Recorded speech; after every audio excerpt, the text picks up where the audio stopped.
Elle n'a que 10 ans, mais son corps est déjà marqué par des années de violence. À l'abri de ses agresseurs, Widlin nous montre ses blessures. C'est le grand frère qui m'a fait ça. La pierre m'a coupé la joue. Widlin, dont nous avons changé le nom, est une reste-avec, c'est-à-dire qu'elle reste avec une famille qui n'est pas la sienne. Ses parents trop pauvres l'ont confiée à d'autres, censés lui payer l'école en échange de tâches ménagères. Une ONG a convaincu la famille d'accueil de Widlin de l'envoyer dans cette école gratuite. Le reste du temps, elle est à la merci de sa mère d'accueil et de ses 3 enfants. Quand ils me disent de faire quelque chose et que je ne peux pas, ils me battent.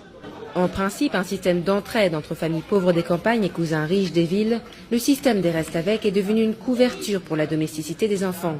Dans les pires des cas, leur traitement s'apparente à de l'esclavage et les coupables sont souvent les mêmes. Des gens qui ne peuvent pas payer une servante, qui préfèrent d'aller dans les villes de province aller chercher un enfant.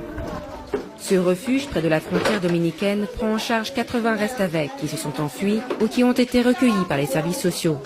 En plus d'un toit, ils y reçoivent une éducation et un soutien psychologique. Ils me battaient avec des fils électriques et un fouet.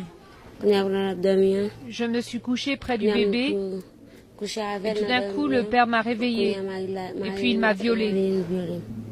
Si la loi interdit le travail des moins de 14 ans en Haïti, c'est cependant chose courante à la fois dans les rues et au sein de la famille. L'UNICEF s'efforce de changer les mentalités. Essayer de faire passer des messages pour expliquer à la société haïtienne que les enfants doivent avoir une vie d'enfant, doivent aller à l'école et ne sont pas là en fait pour être traités comme des esclaves. Haïti compte aujourd'hui environ 300 000 reste-avec. Lorsqu'ils subissent des violences, l'UNICEF tente de les réinsérer dans leur famille d'origine. Mais pour Widlin, il y a peu d'espoir. Elle ne connaît pas son père et sa mère a péri dans le séisme de janvier 2010.